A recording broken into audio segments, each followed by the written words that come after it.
folks, it's Mary, aka MercyTriumphs, and this is my channel Slow Crochet. This is episode 025, and today I am talking crocheted works in progress, any finished objects, and any new projects that I've gotten started on this week. So I want to say a big hello, welcome, and thank you to subscribers old and new. I've had a lot of fun. Well, I feel like I have a lot of fun every week getting to connect with other folks. So thank you to all those who have come along for this YouTube adventure with me. I really appreciate you. I want to start off this week by talking about some works in progress that I either started last week or had ongoing.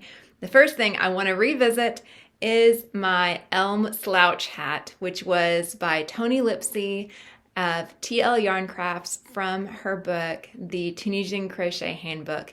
And this was meant to be a Tunisian crochet slouch hat. I made it as a regular beanie and I fixed it. So last week my join was terrible. So I went back and unpicked everything, and then I just decided I would hold the two edges together and I would just do a slip stitch to join them together, because anything was going to be better than that really sad looking stitch up job that I had done. So it definitely makes the hat more wearable. There still is a visible seam there, but it's so much better than it was. And so now I will not be ashamed to wear it or let my children wear it. So yay, that is probably a renewed finish. I last week was working on a very straightforward hat that I have the pattern almost memorized. I can work them in church, and I knew that it's one of those projects I could just do in the car and not really have to think about it. And it is a divine hat. So this one I did finish. This is using loops and threads impeccable, I think in the color amethyst, and I finished it off. But I've made the divine hat multiple times in the past, and I've always found that the brim is just a little too fluffy, a little too wide. So for this one, when it comes to the point where you're making a brim, you do your crochets around in every stitch from your shell. Well, this time I decided to see what happened if I did 4 single crochets around rather than 5. So to make these shells, eventually you have a post stitch and then you have 4 more double crochets. So I just did 4 out of those 5 stitches, like I would omit the post stitch. And so that made kind of a tighter brim, and I really liked how that turned out, such that, number one, this is a finish and it will be donated, but I went back to one of my hats that I love, the one divine hat I wanted to keep myself, and I had just not really wanted to wear it that much because that brim was really bothering me. It just felt a little bit off. So I frogged back and I redid the brim the way I had it done in the purple. And y'all, it has made the biggest difference. I'm so excited to have this one in my collection now. I know I'm going to get a lot more use out of it. This is made from one of my favorite yarns. It's Queensland Collection Brisbane. It's 100% wool, and it's supposedly a bulky 5, but to me it feels more like just a worsted 4. I just found that really interesting that I could go back through and revisit something that I already made that hadn't really fit that well and just tweak it a little bit, so I will enjoy having it a lot more. So is that a finish or a work in progress? I don't know, but I did find it worth mentioning. So there you go. Last week I had made my first ever fall through beanie by Crystal over at Bag O' Day, her tutorial, and links to all these things as usual will be in the description box below. But I wanted to make another fall through beanie, and I did, in this glorious kind of gray, blue, navy, almost like a dark denim color. So I love in this beanie how the yarn really allows the stitches to pop. And there is only one thing that I did different about this. This is the second time I've made this hat. This time, rather than following her exactly to do alternating front post double crochets and then regular double crochets, I alternated front and back post around both for this section and the last. And it doesn't make a huge difference, but I just feel like it fits a little bit tighter and I like it more. So fall through beanie number 2. This one I'm going to keep, and I love it. And let's move on to some projects that are still in process. I always like to have one project that I can just work on kind of willy-nilly when I don't have to think that much. Maybe I'm in the car or maybe I'm sitting in church.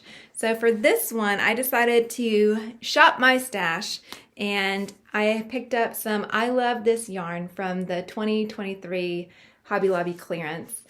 This is 100% acrylic. It is 252 yards and 230 meters.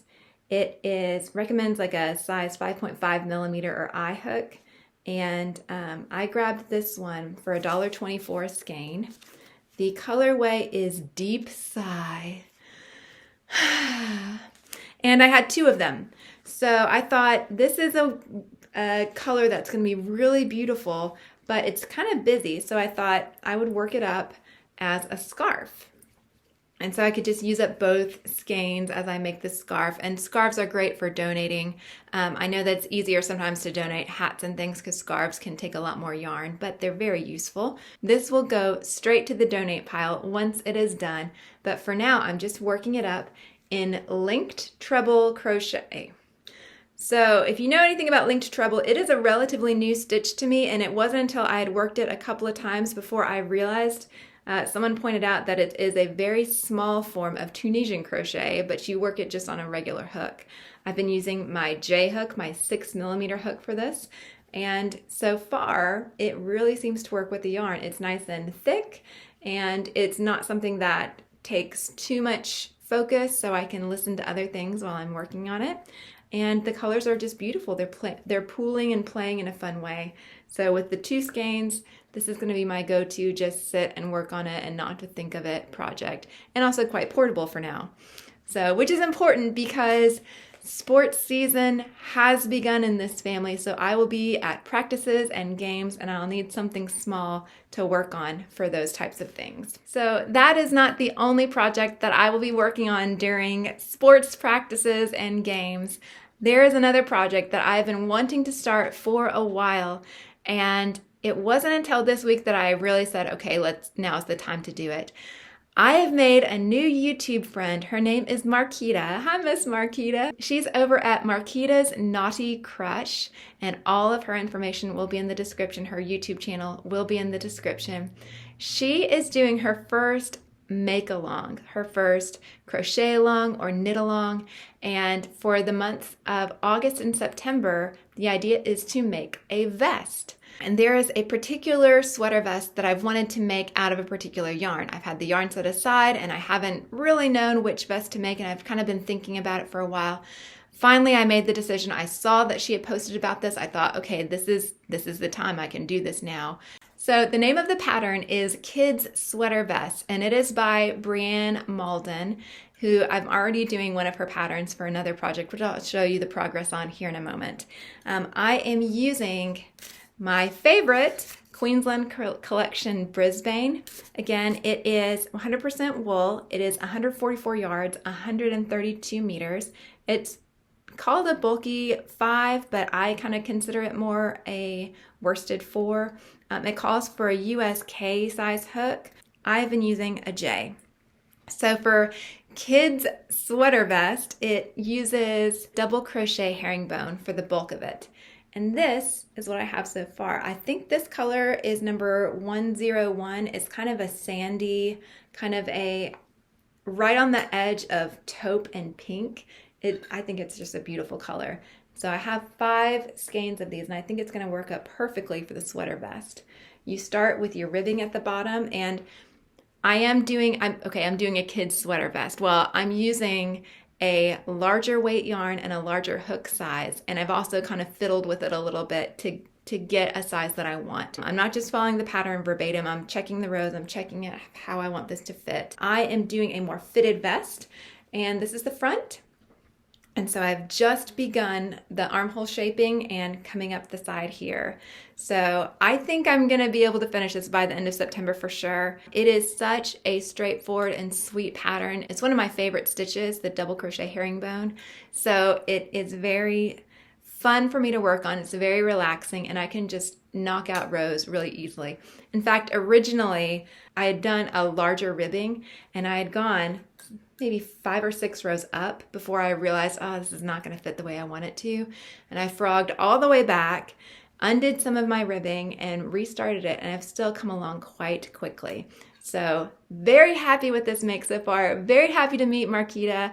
Very glad to be part of this make along. And if you're interested, there is still time. Sweater vests, I think, are a wonderful accessory. They're a great layering piece. They add beautiful texture to your outfits in the fall and in the winter. And they're in style now too. Whether you're going for oversized or fitted. One of the things I love about fashion right now is that you really can do kind of whatever you want to do and not be considered out per se. I'm at a point in my life where I kind of know the look I'm going for. I've kind of figured out the types of styles that I feel comfortable with and that I think work well on my body. So a nice little fitted sweater vest that's going to go with a collared neckline is really going to work for me. Last week during my podcast video, my works in progress video, I posted on National Granny Square Day, and I had made a cute little bag to celebrate National Granny Square Day, but I wasn't sure which fabric I was going to line it with. I asked you folks, and I've decided I am going to go ahead and do the smaller print. I think someone pointed out that if the lining happens to show through, that you'll want like a less busy print to show through, and I thought that was really wise.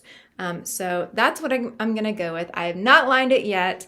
I will get around to it. It'll be higher on my priority this week now that I know what I'm going to line it with. The only other project that I have to show you is my neon Christmas sweater. I love this thing. It is so ridiculous, but I love it. I have based this pattern on another of Breann Mauldin's patterns, her Mod Christmas sweater, and she has it nice and fitted. She does it all double crochet. She does these wonderful stripes of sleeve, and I decided I was going to do half double crochets. I was going to make it super thick. I was going to go size up. It's going to be more of a sweatshirt feel to it, and I decided that I was going to use retro stripe for the sleeves, and then black and white, and then do a Christmassy design in the middle. So I had one of the smaller skeins of retro stripe, and I went ahead and finished all of that off. So now it's just connected here, and it is waiting for me to release some funds from the budget to get some more. And in the meantime, I still have some Red Heart White and some Red Heart Black, and you can see how I'm working the Christmas tree. So in the back, it is worked in rounds, and in the back the seam kind of goes up the back, and you can see about where I'm at. And then I am carrying the yarn through the middle. So since it'll be kind of a sweatshirt style, I'm always going to be wearing at least a t-shirt underneath this. It shouldn't be that big of a deal. And because I'm doing half double crochets, and I'm doing a size I hook, a 5.5 millimeter, I think it's going to be thick enough where you're not going to really notice anything carried through. Besides which, everyone's just going to be distracted by the enormous puffy neon sleeves that they're not going to notice the carries through the middle.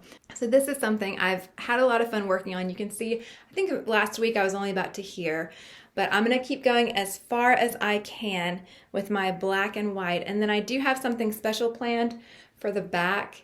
I do intend to wear this every Sunday in December. We do volunteer at our church, and we have like special t-shirts or sweatshirts or things that you can wear to show that you're a volunteer. So I wanted to eventually put something on the back that references church, because to me, I'm doing this specifically to wear when I'm work in children's ministry. And also that's another reason that I wanted it to be really fun and really bright, because this is like children's ministry holiday sweatshirt to the max. So that's what I have this week. I hope that you've had fun listening to me ramble about things that I've been crocheting. I want to know from you, what have you been working on? Are you doing anything Christmassy yet? If you have enjoyed spending a little time with me, I would so appreciate if you would become a subscriber, or just liking the video, commenting, sharing, bell notification, any of those things.